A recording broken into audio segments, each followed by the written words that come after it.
अस्सलाम वालेकुम। आज का नावल है मावरा खान का तुझे चाहा। इंतज़ार हमेशा बेफ़ायदा नहीं होता।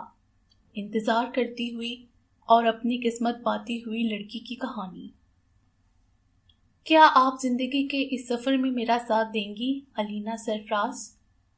शारिक अहमद के किए गए बज़ाहिर इस सादा से सवाल ने मुझे माजी में धकेल दिया, बहुत दूर कई साल पीछे धकेल दिया, जब मैं बहुत छोटी थी, 17-18 साल की। तुम्हारी नज़र में बेवकूफ़ बच्चा और न जाने क्या क्या कुछ। बहुत आसान होता है ना तुम्हारे लिए किसी की दिल आज़ारी करना, ये सोचे बगैर कि दूसरे के भी कुछ एहसासात हो सकते हैं। सोचते सोचते उसने दोनों हाथों से अपना सर थाम लिया और माजी की गहराइयों में खो गई, जब वो एक शोख चंचल और शरारती सी लड़की थी। न गुजरे हुए कल का गम था, न आने वाले कल की फिक्र। बड़े भाइयों और माँ बाप की लाडली और चहेती बेटी। जब खिलखिला कर हंसती थी तो गोया चेहरे पर गुलाब खिल उठते थे। अपने बचपन की दोस्त सारा के साथ जब दोनों लॉन में साइकिल चलाया करती थी और कभी कभी गेट से बाहर भी निकल जाती थी तो अम्मी की डांट सुनना पड़ती थी कि खुदा का खौफ करो, अब तुम बच्ची नहीं हो। लेकिन फिर भी हम निगाह बचा कर निकल ही जाते थे। मैं सारा से मुहातिब होती।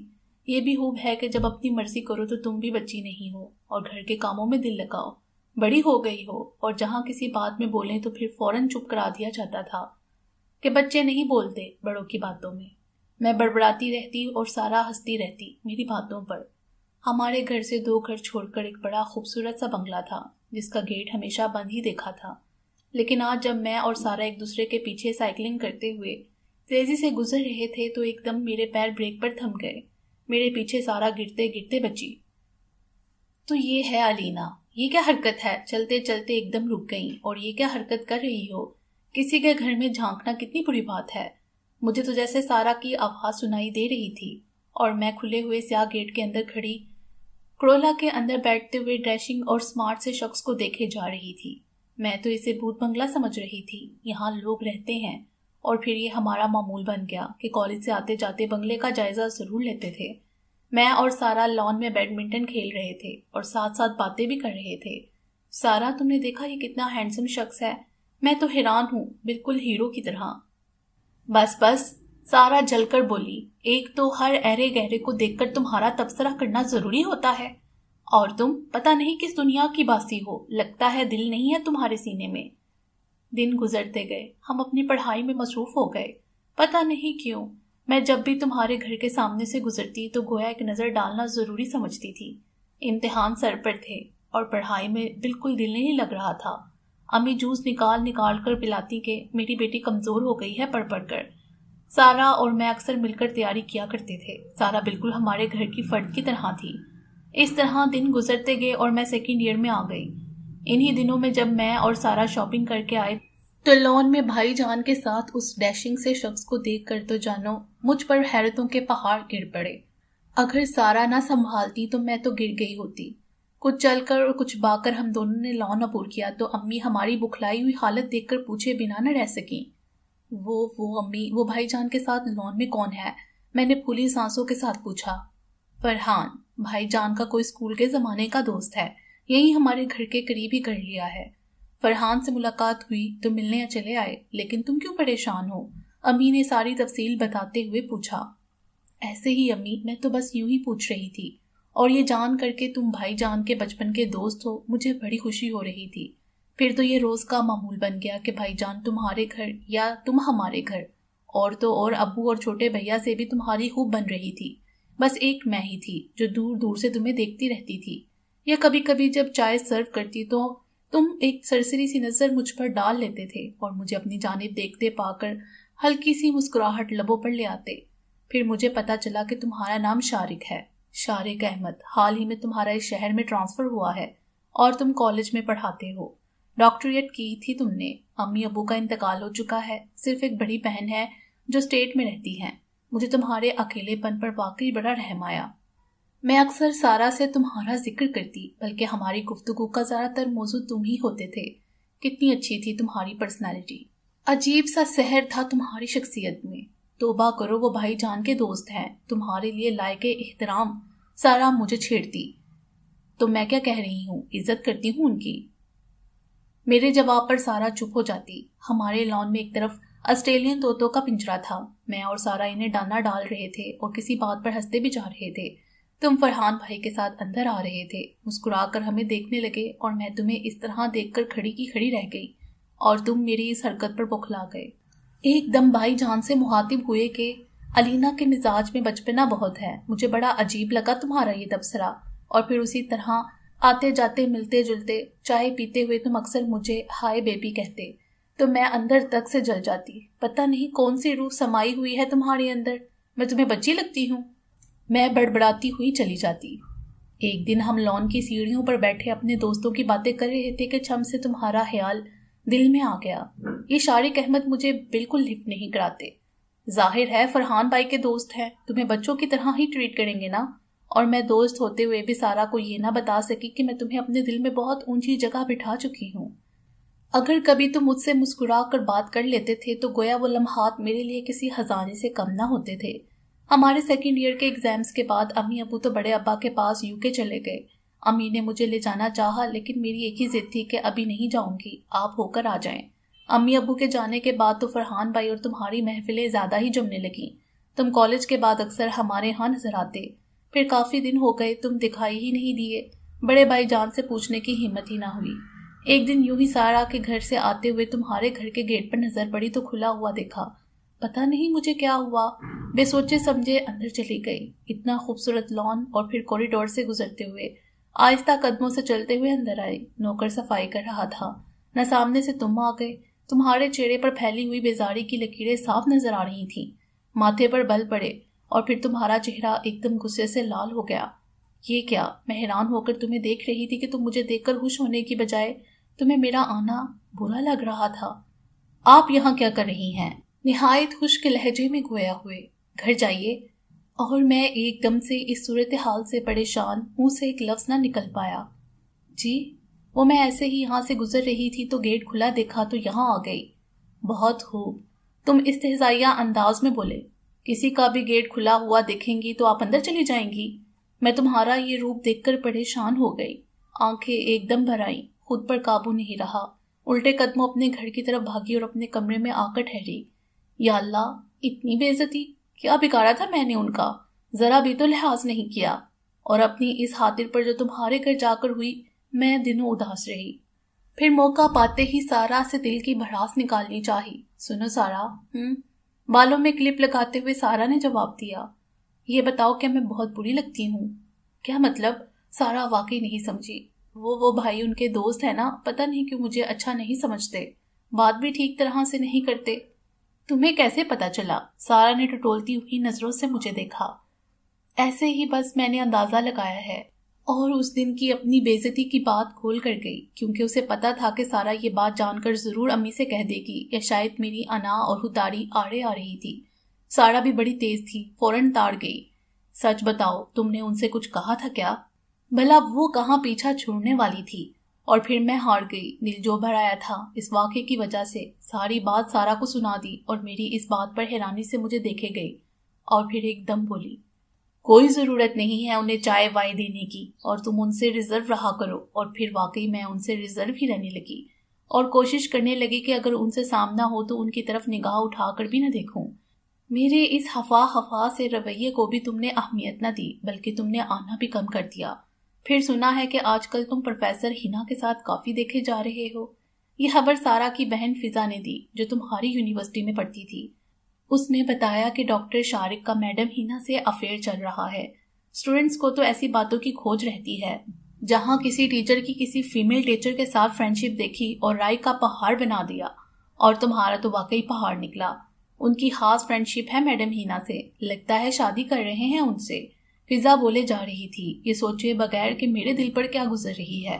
फिर मैं रुकी नहीं और दिल पर एक अजीब सा बोझ लेकर घर आ गई। इस बात को काफी महीने गुजर गए। अबू और अम्मी वापस आ गए थे। अम्मी एक दिन पूछी बैठी, ये तुम्हें आजकल क्या हो गया है? ना खाना ठीक से खाती हो और ना ही कहीं आउटिंग की जिद करती हो। हर वक्त कमरे में बंद। चलो उठो, चेंज करो। सारा अभी आई थी, तुम्हें पूछकर चली गई, तुम सो रही थी। अब क्या बताती अम्मी के उनकी लाडली को इश्क हो गया है, वो भी एक तरफा। اگلے دن میں اور سارا برآمدے کی سیڑھیوں پر بیٹھے تھے۔ سارا میرے چپ رہنے سے بور ہونے لگی تھی۔ وہ میری واحد ہمراز تھی۔ یار الینا، اب بس بھی کرو، کب تک لوگوں کو مناؤ گی؟ یہ انکل ٹائپ لوگ ہوتے ہیں نا، ایسے ہی ہوتے ہیں، خشک اور رومانس لیس۔ اس اصطلاح پر میری ہنسی نکل گئی۔ سنو، لان کا سمر کلیکشن آیا ہے، چلیں؟ نہیں، میرا دل نہیں چاہ رہا، میں نے بیزاری سے جواب دیا۔ ارے ہاں، سارا چیخی، یاد آیا کل فضا کی یونیورسٹی میں فنکشن ہے، فضا کہہ رہی تھی الینا کو بھی لے آنا، خوب انجوائے کریں گے، کانسرٹ ہے، بڑے بڑے گلوکار آ رہے ہیں۔ اور مجھے ایسے لگا جیسے ڈوبتے کو امید کی کوئی کرن ہاتھ آ گئی ہو، یا شاید تمہیں پروفیسر ہینا کے ساتھ دیکھنے کا شوق ہو رہا تھا، یا پھر تمہیں دیکھے کافی دن بیت گئے تھے۔ بہرحال جو بھی تھا، میں نے فوراً حامی بھر لی۔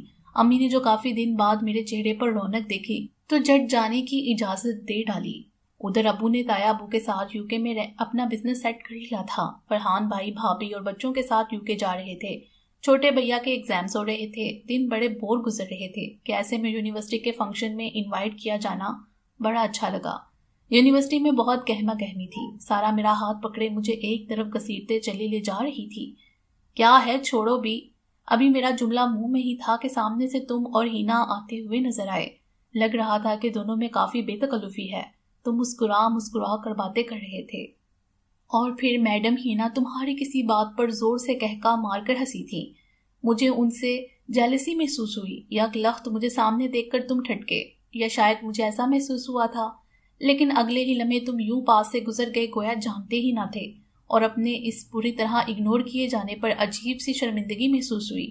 کم از کم بات ہی کر لیتے، یا ہینا سے میرے دوست کی بہن کہہ کر تعارف ہی کروا دیتے، یا کچھ نہیں تو صرف میری طرف دیکھ کر مسکرا ہی دیتے، لیکن تم نے ان میں سے کچھ بھی نہیں کیا۔ شارق احمد، تمہاری آنکھوں میں شناسائی کی لہر تک نہ آئی۔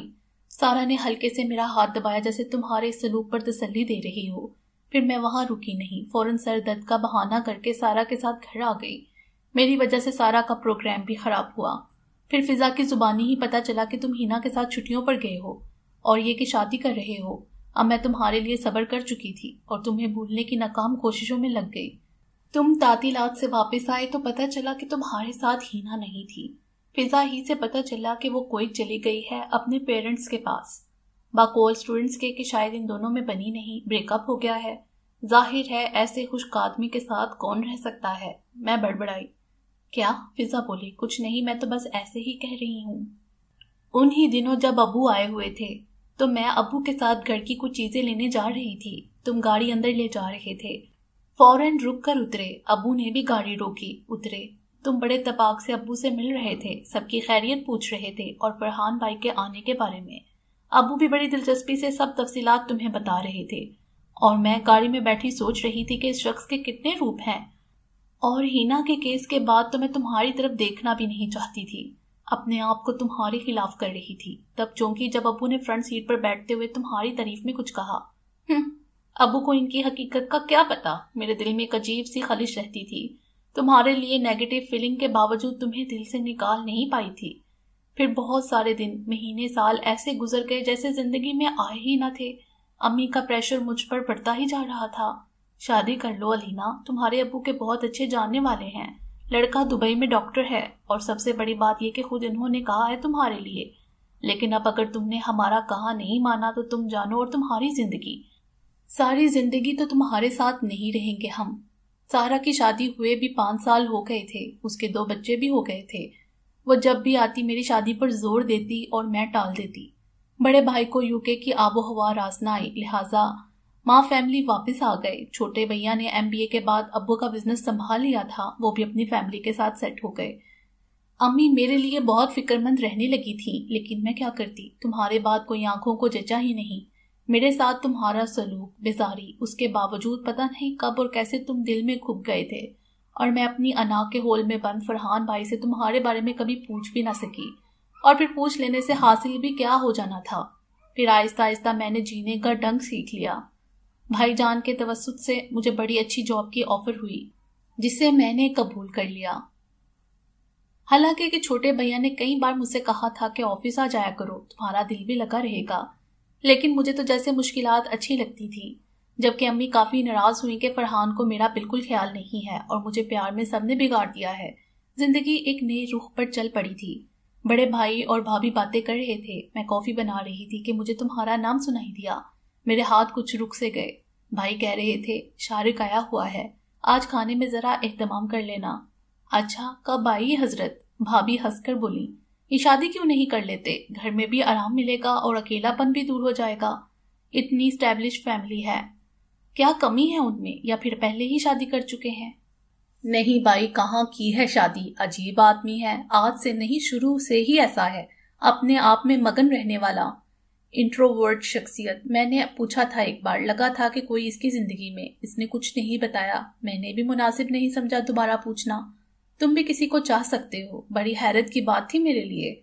शाम को भाभी ने खाने पर खासा एहतमाम कर डाला। भाई ने मुझे इतनी बार बुलाया कि आखिरकार आना ही पड़ा। खाने के टेबल पर तुम, भैया, भाभी और अम्मी के साथ खामोशी से बैठे थे। अम्मी काफी देर से तुम्हारा जायजा ले रही थी। आखिर बोल पड़ी, क्या बात है शारिक बेटा, बहुत खामोश हो? कुछ नहीं आंटी, बस ऐसे ही। तुमने बड़ी आहिस्तगी से जवाब दिया, इसी अंदाज में जो तुम्हारा हासा थी। भाई जान हंसकर बोले, भाई शादी कर ले, कब तक अकेला रहेगा? तुम मुस्कुरा देते, कभी कभी सरसरी सी नजर मेरे ऊपर डाल लेते। सोच रहे होंगे कि अब मैं तुम्हारी तरफ देखकर मुस्कुराती नहीं, ना ही कोई बात करती हूँ, बकौल तुम्हारे। उठ पटांग बातें, कुछ कहने और सुनने को कुछ रह ही न जाए तो खामोशी ही बेहतर होती है। और फिर खुददारी का बड़म भी तो रखना होता है। फिर जब तुम्हें मेरी परवाह नहीं तो मुझे भी तुम्हारी कोई जरूरत नहीं।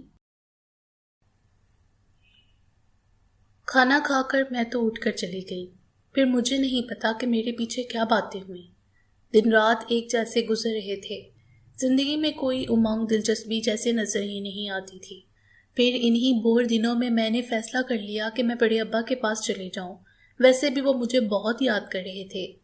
अपनी बेटी सुमेरा की शादी के बाद बिल्कुल अकेले हो गए थे। सिवाय अम्मी के किसी को एतराज न था। बकौल अम्मी के, पहले तुम्हारी शादी होगी, बाद में कुछ और सोचना। लेकिन मैं सोच चुकी थी, अब्बू और भाईजान के साथ मिलकर फैसला कर चुकी थी। ऐसे में तुमने मेरी जिंदगी के ठहरे हुए पानी में गोया पत्थर फेंक कर हलचल मचा दी थी। इससे पहले कि मैं तुम्हारे खिलाफ कोई फैसला करती, भाभी की हंसती हुई शरारती आंखें, अम्मी का मुतमईन और पुरसकून चेहरा बहुत कुछ कह गया। तो गोया मुझसे बात करने से पहले तुम मेरे घर वालों से मुझसे शादी के बारे में कह रहे थे। जब ही डिनर वाले दिन तुम काफी देर तक बैठे रहे थे, उसी दिन ये सब बातें सबके दरमियान हुई थी और तुम आज मुझसे पूछ रहे थे। मैंने तुम्हें कोई जवाब नहीं दिया और सेल फोन बंद कर दिया। आंसू थे कि बहे चले जा रहे थे। लगता था कि आंसुओं का खजाना संभाल कर रखा हुआ था। क्यों आ रहे थे ये आंसू मेरी आंखों में? क्या इसलिए कि मैं तुमसे तुम्हारे जैसा सलूक करने वाली थी, या अनाप पे लगने वाली पुरानी चोट रुला रही थी? मैं बरामदे की सीढ़ियों पर बैठी थी, गोद में फोन पड़ा था, आंखों पर हाथ रखे मैं रोए जा रही थी। हल्की सी आहट पर मुड़कर देखा तो शारिक अहमद सर पर खड़े थे। मैं तो शायद तुम पर बरसने के लिए तैयार बैठी थी। आपको हिम्मत कैसे हुई ये सब कहने की? आप समझते क्या है खुद को? जब और जैसा चाहेंगे वो हो जाएगा। नहीं, मैंने ऐसा कब कहा? शारिक मुस्कुरा कर गोया हुए। वही मुस्कुराहट जिस पर मैं जी जान से फिदा हो गई थी। मैं एकदम लड़खड़ाने लगी, फिर हिम्मत करके बोली, डॉक्टर हिना से शादी क्यों नहीं की आपने? क्यों करता भाई? शारिक बोले, एक तो शादीशुदा बच्चों की अम्मा और मेरे अजीज दोस्त की बीवी, पर आप उनके साथ साथ तो होते थे ना। बहुत कुछ सुना था आपके बारे में। मैंने हिजालत मिटाई। अरे वो कोयत माइग्रेट कर रही थी, उनके शोहर की जॉब वहीं थी। बड़ी मुश्किलात उठा कर तो वो जा सकी हैं। जाहिर है सारे इंतजामात मैंने ही करवाए थे। फिर लोगों को तो आदत होती है बातें बनाने की। आपने कभी तरदीद क्यों नहीं की? मैं फिर बोली, क्या जरूरत थी? शारिक अहमद एतमाद से बोले। और वो मुझसे बेजारी, मैंने तो हिम्मत करके पूछ ही लिया। तो शारिक हंस दिए, फिर समझाने वाले अंदाज में बोले, अलीना, उन्होंने पहली बार मेरा नाम लिया तो मैं खुशी से झूम उठी, लेकिन जाहिर नहीं होने दिया। तुम बहुत छोटी थी मुझसे, उम्र का ये फर्क मैं जानता था, इसलिए अच्छा नहीं लगता था कि तुम कोई कदम उठाओ। तुम्हारी आंखों में अपने लिए पसंदगी के जज्बात मुझसे पोशीदा नहीं थे, और मैं डरता था कि कहीं मेरे इजहार से ये ना हो जाए कि मेरी वापसी मुमकिन न रहे। छुपाता था अपने एहसासात को तुमसे, तुम्हें इग्नोर करके, तुम्हें डांट के, वरना तो पहले ही दिन से तुम्हारी सादगी और लापरवाही मुझे पसंद आ गई थी। हंसती मुस्कुराती अलीना, मैं हैरत से आंखें खोले शारिक को देख रही थी, फिर नजरें नीची करके बोली, अब भी तो उम्र में फर्क है। اب تم بھی میچور ہو، شارق بولے، لیکن علینا سرفراز ہار ماننے والی نہیں تھی۔ دونوں ہاتھوں سے آنسو صاف کیے اور بولی، میں جا رہی ہوں پاکستان سے، مجھے آپ تو کیا کوئی بھی نہیں روک سکتا، میرے دل میں آپ کے لیے کوئی جگہ نہیں، پلیز آپ جائیں یہاں سے۔ میں نے آنسوؤں سے دھندلائی ہوئی آنکھوں سے شارق کو دیکھ کر کہا۔ اندر سے بھائی جان شارق کی آمد پر باہر آئے تھے اور انہیں لے کر ڈرائنگ روم میں چلے گئے۔ اف خدایا، یہ کیا ہو رہا ہے، میں نے سوچا۔ امی نے آ کر مجھے پیار سے گلے لگایا اور بولی، بیٹا کافی دن پہلے جب میں نے تمہیں بتایا تھا نا کہ سارا کا فون آیا تھا تو اس نے کافی باتیں کی مجھ سے، میں تمہارے لیے فکر مند تھی، لہٰذا سارا نے ہی یہ مشورہ دیا کہ شارق سے تمہارے رشتے کی بات کریں، اور اس سے پہلے کہ ہم کوئی فیصلہ کرتے شارق نے خود فرحان سے اپنی اس خواہش کا اظہار کر دیا، اور شارق سے بہتر رشتہ تمہارے لیے ہو ہی نہیں سکتا۔ لیکن آپ نے مجھ سے نہیں پوچھا امی، میں نے شکوہ کیا تو امی نے میرے سر پر ہاتھ پھیرتے ہوئے کہا، میں جانتی تھی تمہاری مرضی۔ کیا؟ میں حیرت سے بولی، ہاں، سارا نے بتایا تھا۔ اف سارا کی بچی، میں چھوڑوں گی نہیں اسے۔ کیوں، اس کا کیا قصور، اس نے تو بھلائی ہی کی ہے نا۔ لیکن امی میں اب ایسا نہیں چاہتی، آپ انہیں منع کر دیں۔ بے وقوف مت بنو، اگلے ہفتے وہ اپنی بہن کو لے کر ہمارے گھر آ رہا ہے، ساری باتیں طے ہو جائیں گی اور انشاءاللہ جلد ہی شادی بھی کر دوں گی۔ امی، میں نے امی کی گود میں سر رکھا۔ جاتے ہوئے شارق احمد نے جو یوں امی سے لاڈ اٹھواتے دیکھا تو دیکھ کر مسکرا دیے، ویسے ہی مسکراہٹ جو ان کی شخصیت کا خاصہ تھی۔ امید ہے آپ کو یہ ناول پسند آیا ہوگا۔ ہمارے چینل کو سبسکرائب کریں اور بیل آئیکن کو پریس کر دیں ہمارے چینل کی لیٹسٹ اپڈیٹس حاصل کرنے کے لیے۔ شکریہ۔